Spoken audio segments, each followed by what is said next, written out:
ममता से अब अपनी बहू का दुख अब देखा नहीं जा रहा था। शादी को सिर्फ 2 वर्ष ही हुए थे। बड़े बेटे राहुल का ब्याह अपने गृहनगर राजस्थान में करवाया था उन्होंने। नीरजा बहू पढ़ी लिखी सुंदर और सुशील लड़की थी। घर गृहस्थी संभालने में निपुण थी नीरजा। राहुल जैसे गैर जिम्मेदार पति को संभाल लिया था उसने। सुबह दोस्तों के साथ क्रिकेट खेलने जाता था। राहुल उस दिन भी गया था। ममता जी को कॉफी देकर लगभग 9 बजे खबर मिली कि नाले से गेंद निकालते समय अचानक पैर फिसला उसका और डूब गया। पूरे मोहल्ले में कोहराम मच गया था। ममता जी के कलेजे का टुकड़ा था वह। पहली संतान के प्रति माता पिता का मोह विशेष होता है। पति हताश होकर दहाड़ मार मार कर रो रहे थे। ममता की गोद में बेटे की निशानी नव्या टुकुर टुकुर देखे जा रही थी। सभी को रोता देखकर डर गई थी वह। ममता जी को कलपते देखकर पूछा उसने, दादी सब क्यों रो रहे हैं? कोई मर गया है क्या? ममता जी ने उसे सीने में भींच लिया और बोली, नहीं रे नव्या, सब बारिश के डर से रो रहे हैं। तू मत डर दादी, मैं पापा की गोद में जाऊंगी तो नहीं डरूंगी। पापा कहाँ हैं? नन्ही नव्या की बातें सुनकर ममता जी का सीना फट गया। कैसे बताएं इस अबोध को कि उसके पापा भगवान जी के पास चले गए हैं। नीरजा एकटक आसमान में घूर रही थी। आंखें मानो पथरा गई थी। एक भी आंसू नहीं निकल रहा था। सभी उसे रुलाने की कोशिश में लगे थे। बार बार चीख चीख कर कह रही थी पड़ोस की निर्मला जी, अरे अभागन रो ले, जी हल्का कर ले अपना, अब राहुल कभी नहीं आएगा। तेरी नव्या अब बिन बाप की रह गई, थोड़ा सा तो रो ले, नहीं तो घुट घुट कर मर जाएगी। नीरजा पर कुछ भी असर नहीं हो रहा था। राहुल की अंतिम यात्रा की तैयारियां हो रही थी। ममता जी की बुआ सास ने जैसे ही बहू की मांग का सिंदूर पहुंचने के लिए हाथ बढ़ाया, नीरजा बछिए की तरह ममता जी की गोद में दुबक गई। बड़ी बड़ी आंखों में अपार वेदना लिए मानो मूक विनती कर रही हो अपनी सास से। उसे सीने से लगाकर पीठ सहलाते हुए बोली, ममता जी, जो तेरे जी में आए वही कर बहू, तू लोगों की परवाह ना कर बींदनी, इनका तो काम ही है बातें बनाना। नीरजा और लिपट गई। अपनी सास से राहुल की विदाई के समय नव्या को मोहल्ले की पूजा के घर पर रखा गया था। अभी चिता की राख ठंडी भी नहीं हुई थी कि आस पड़ोस की औरतों ने नीरजा को ताने मारने शुरू कर दिया। कोई कहता, बड़ी कुलक्षणी है बहुरिया, आते ही खा गई अपने पति को। कब से जावे था छोरा खेलने, आज तक कभी ऐसी अनहोनी नहीं हुई। बहू अपशकुनी है, तभी तो छोटे से नाले में डूब गया। नीरजा खून के आंसू रोती और अपनी सास को देखती। 1.25 महीने बाद पीहर वाले लेवा ले गए। नीरजा को जाते समय भी कस के गले लगी थी ममता जी से और बोली थी, अब लिवाने किसे भेजोगी मम्मी? मैं तो बहू बनकर भी बराई हो गई। राहुल के जाने से घर काटने को तोड़ता। उस पर नव्या और नीरजा की अनुपस्थिति ने ममता जी को बीमार कर दिया था। जितने मुंह उतनी बातें हो रही थी। ममता जी के कानों में मोहल्ले की औरतों की खुसर पुसर पहुंची जाती थी। पूजा की सास कह रही थी अपनी बहू से, देखा कैसे महीने भर में मायके भेज दिया बहू को, 30 तोला सोना डकार जाएगी, देखना। हम लोगों ने तो देखा था जब नीरजा आई थी राहुल के साथ। सारा सोना अपनी बेटी को दे देगी, या तो नीरजा को लाएगी नहीं या जीवन भर बाई बनाकर रखेगी ममता।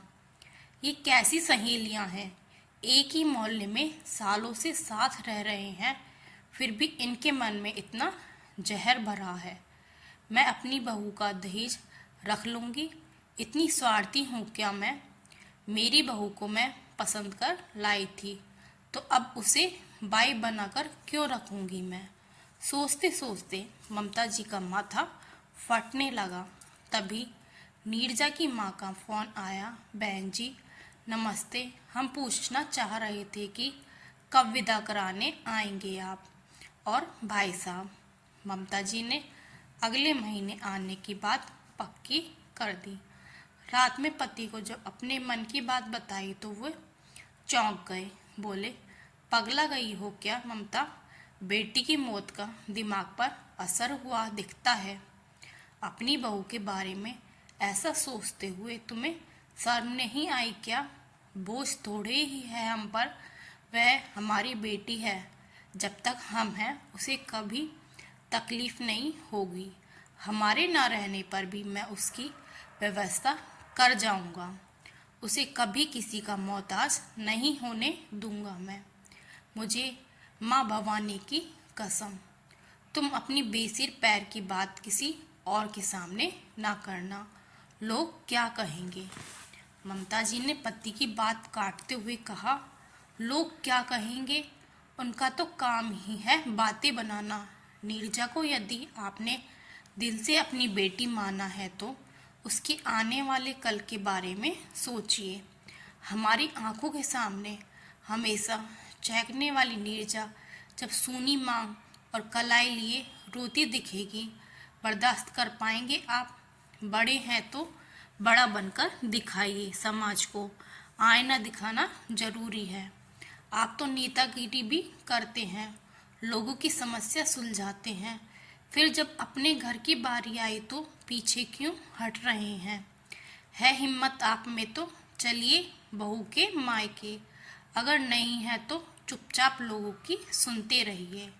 अपनी पत्नी के हौसले के सामने आज एक पति हार गया।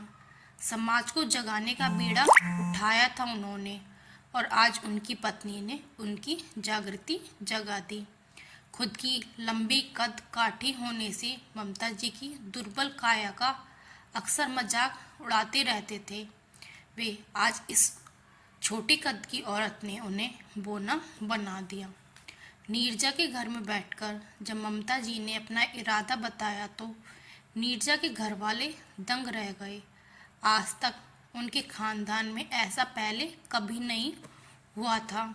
लोग क्या कहेंगे, समाज क्या कहेगा, सोचते हुए नीरजा के माता पिता और भाई भाभी चुप बैठे थे।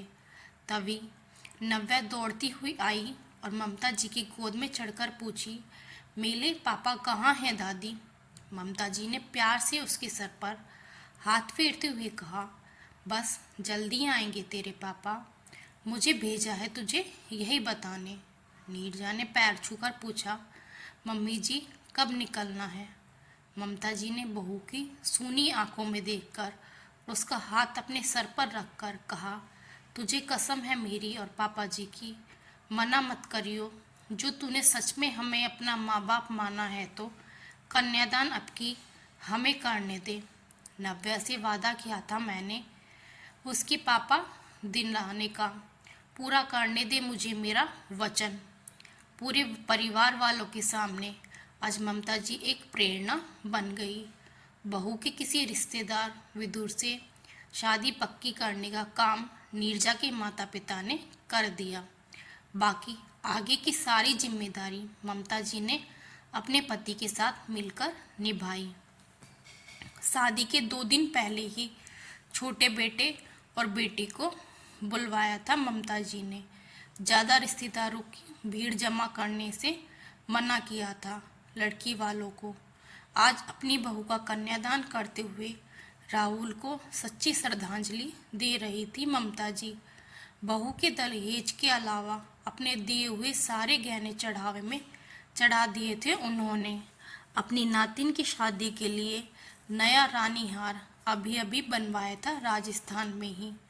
नीरजा के हाथों रानी हार देखकर कहा ममता जी ने, बहू अब हमारा मुंह त्याग देना, नए घर में नए जीवन साथी के साथ खुशी खुशी अपनी गृहस्थी शुरू कर।